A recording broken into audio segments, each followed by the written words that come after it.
English में गाड़ियों ने क्या समझना पौला अब हिंदी में करिया तो भोजपुरी में तो आ जाए पैसा दे दिया ए हमार दीदी हो ए दीदी जीजा जल्दी भेजा थे हम दिखा माई पैसा ले समझवा हमारे हाँ नहीं तो पैसा करे दे दे जल्दी है 500 रुपया कम अरे अरे फूलपुर का जीजा का बहिनी आजार करे जानी बाजार करे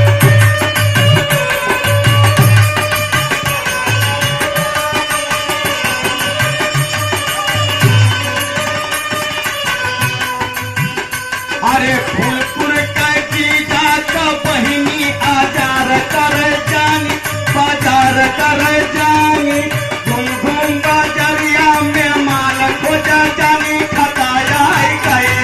अरे खताया गए सारा बनारस से खताया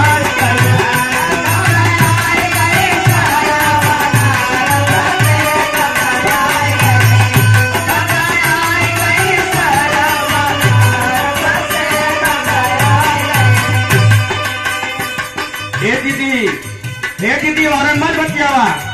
जीजा ना होगा कहीं का पैसा खत्म हो गया ना बैग दीदी तब दीदी तू ही लेके दा पैसा हे दीदी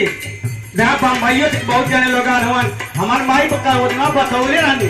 के याद है देखा दूल्हा का दूठे पहिन आल है नमा भुला गया माई हमार बतौले नहीं 3 जने 3 जो बहन आल है दूल्हा का दीदी हमरो दीदी देखा कहा छोट भाई कावत है सुना दूल्हा का दीदी हमरो दीदी हैया है लेकिन तहा छोट भाई गावत हो अगर ना 100 रुपया हो ना 50 रुपया हो तो 10 रुपया लोगन दे दे अपन लोगन नाम यहाँ हाजिर लोगन लिखवाएगा हमारे तीनों दीदी यहाँ लानी है लेकिन सबसे बड़ी दीदी हमारे फूलपुर वाली दीदी हो फूलपुर जबले हमारे फूलपुर वाली दीदी ना आई पैसा ना दी तबले काम बनी उन्हीं ना का जीजा के गाड़ी करी होगी है ना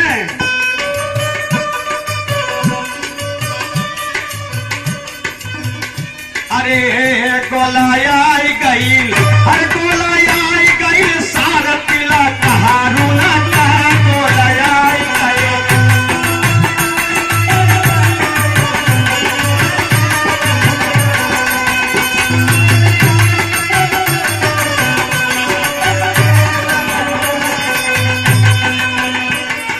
देखा ये रमेश भैया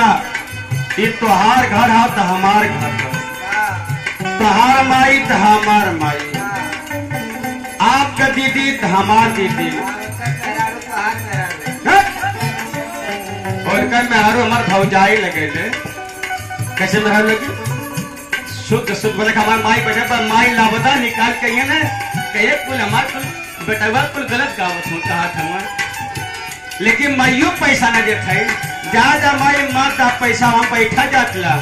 तो दीदी पैसा लिया के दे दिया तार कोई भैया गावत हो दीदी हाय हमार दीदी देखा पैसा वहां देखा बाबा है ना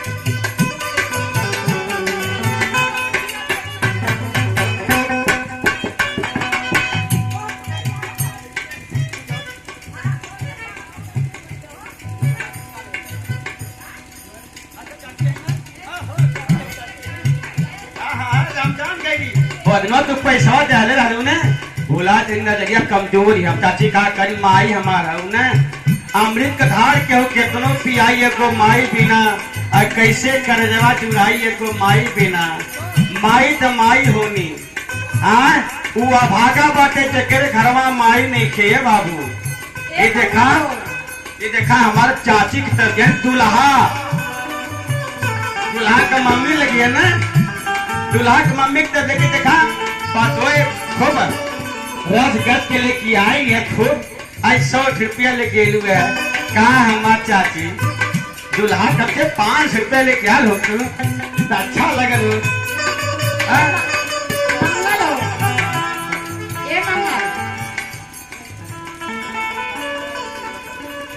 अच्छा ये देखा नाम पड़े रमेश भैया का मेरे दोस्त हमन का नाम भैया सुदर्शन सुदर्शन सिंह मुन्ना। तो भैया तू रमेश भैया का दोस्त हुआ हम लोग दोस्त है ठिकाना कह दई सैया जाना में कौन का करी भैया घरे हिला बड़ा बंदर हिला ये अपन घर हमर फुहर पातर ना कहे का करी हो देखा माइक हमर बैठे नहीं ना तो डंडा निकाल माई निकल लगे मारे तो मैं बता मंगलो हमारे बेटा वो कुलारपुर गावा बते रोवा लगल जाई। ये देखा भैया तरफ से 100 का पुरस्कार पाए।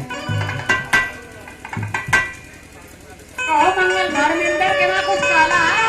है लेकिन चीजा का नाम कहा धर्मेंद्र धर्मेंद्र। अरे धर्मेंद्र का बहिनी